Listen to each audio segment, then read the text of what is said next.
In the previous video, I said this. Okay, so I don't want to spend too much time on this portion of the topic because I have another video I'm working on that will lean more into this portion heavily. This is that video. In 2016, every Wii U owner knew that the console was being phased out. The limited releases, and not very strong ones at that, the focus on the Classic Edition consoles, Amiibos, 3DS, literally anything other than the Wii U. As much as I love the Wii U and will never talk bad on it, it was clearly a failure for Nintendo, and they looked to rid themselves of that loss, and to do it fast. This was no clearer than on October 20th, 2016, with the official reveal of the Nintendo Switch. This trailer felt like a culture shock within the companies in more way than one. It was evident that this was a hungry Nintendo, one looking to gain their respect back within the industry. Of course, what good is a console without the games? And the ones they chose to reveal in this trailer were perfect for the newly established change in Nintendo.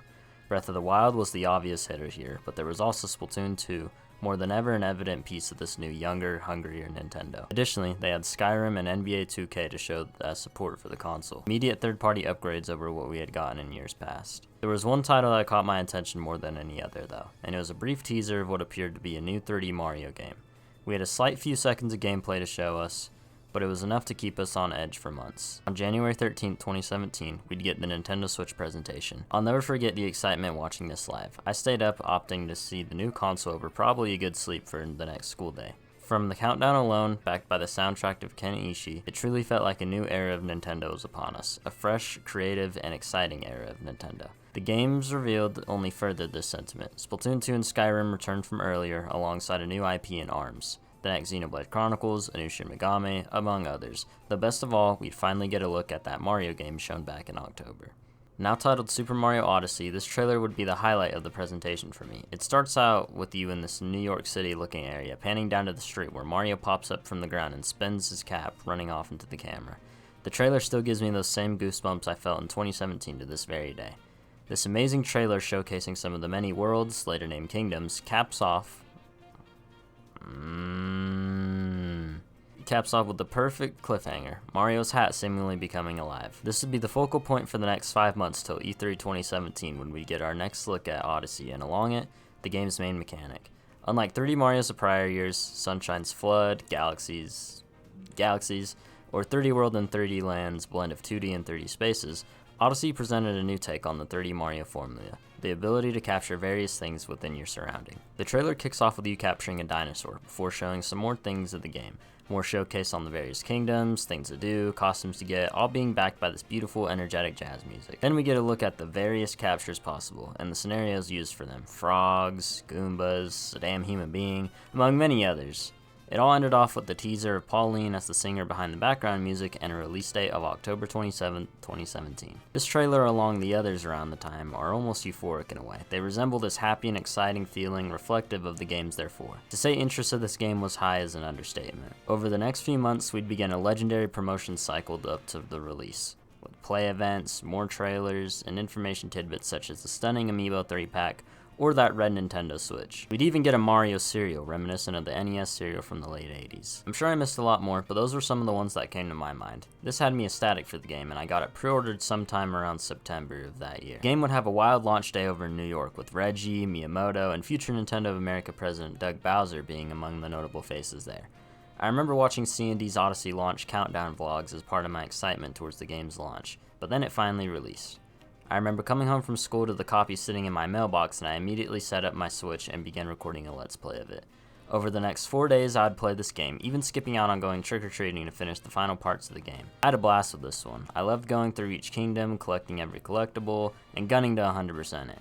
It was easily my favorite game of 2017 too. I would sit for hours grinding out coins to purchase all the costumes, I'd watch other creators' Let's Plays and speedruns, and even got into doing that myself. The game was unique in my eyes. It truly felt like nothing I had ever played before. The best way I can describe the game is flavorful, and that's not just because of the Lynching Kingdom, but because of how juicy and rich the game was in content, ideas, and moments. Working your way to Bowser only for him to kick your ass and send you to the Lost Kingdom just as you're about to get to New Donk City, the game's top promoted kingdom, was one of the many great moments and memories with the game. The last, in quotation marks, Bowser fight being on the damn moon, the difference in kingdoms and their objectives, such as the aforementioned Luncheon Kingdoms, traveling to the top of a mountain, held by a cooking pot, or defeating the giant octopus in Seaside Kingdom. My memories with the game's moments are plentiful, but it didn't just include the ones that the game had, it also included ones myself and others would come up with. I love watching Odyssey YouTubers create challenges such as the Floor is Lava Kingdom challenges, which I would record videos of attempting.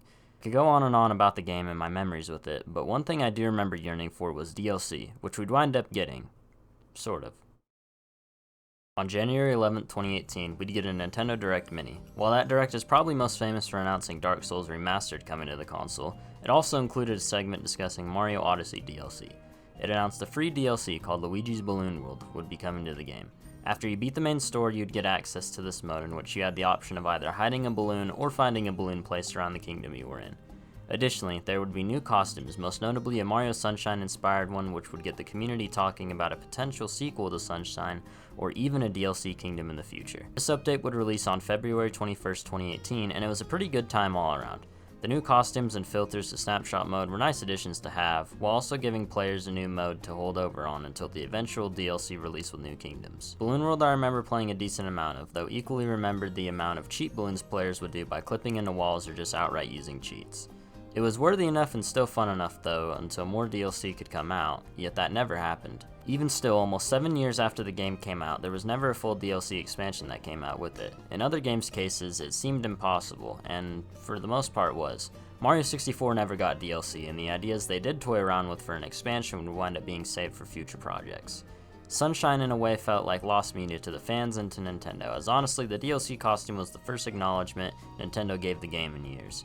And then with Galaxy and the 3D games, they'd each get sequels in one way or another. In Odyssey's case, however, it felt more prime than ever to receive an expansion. Balloon World proved that the game could work with DLC updates, and the game released within the first year of the console's lifespan, as well as a plethora of other Switch titles, most notably to this case Breath of the Wild, getting DLC updates or expansions. It felt like the perfect time, yet for some reason they never pulled the trigger. After the Balloon World update, we'd only get lava support and a few more waves of costumes, then nothing, and it's been nothing ever since. Fans have continued to speculate and come up with evidence that it will happen, even making leaks good enough to fool the internet for a brief period of time like the Delfino Plaza Kingdom, but it just never ended up happening. With the Switch's successor coming around the corner, it's safe to assume that the next 3D Mario title, regardless of it being a sequel to Odyssey or not, will be on said console. That was all just a little history on Odyssey, both pre and post-launch. Much like the Splatoon video I uploaded, I wanted to revisit this game and make a video on it, though less for nostalgia and how well it holds up nowadays, and more just because I thought it was an interesting video and one I wanted to make. Truth be told, I never actually stopped playing Odyssey after it came out. As I mentioned at the beginning of the video, I got into speedrunning through this game.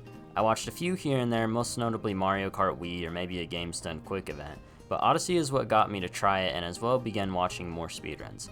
I'd speedrun the game in Discord calls with the choking chickens, and we'd all compete and see our best times, even if sometimes I'd lie and just load up a save file in the Moon Kingdom and wait an hour. I even uploaded a run to the official speedrunning website for Odyssey. My PB is around 1 hour and 40 exactly, or something like that, so it's not too terrible. And the game is still just as fun as it was in 2017. I feel like speedrunning helped keep the game fairly fresh for me, but even without speedrunning, it's just a great game. Best movement Mario has ever had, the most creative locations and ideas, easy to learn but rewarding to master gameplay, all being backed by a fantastic soundtrack. Super Mario Odyssey is a masterpiece, and what I would consider to be Mario's magnum opus to this point. I do hope that the next 30 Mario is a sequel to Odyssey, as I feel like there's still plenty of surface to cover that the first didn't do, but I suppose only time will tell. Regardless of the direction the series is going in, Super Mario Odyssey will always be a special game to me, and one of the franchise's very best. Per usual, I'd love to hear you guys' thoughts about the game in the comments as well as the video itself.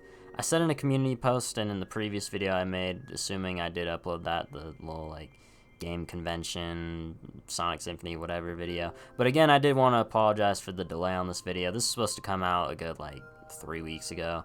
And it just didn't. I got the C-word virus, and it kind of cooked the shit out of me for a couple weeks. But I'm doing well. I'm a lot better now. I'm actually able to talk, so that's good.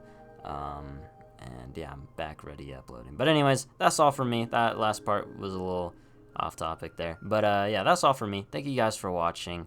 Let me know what you thought down below about the video. And I will see you all next time. Goodbye.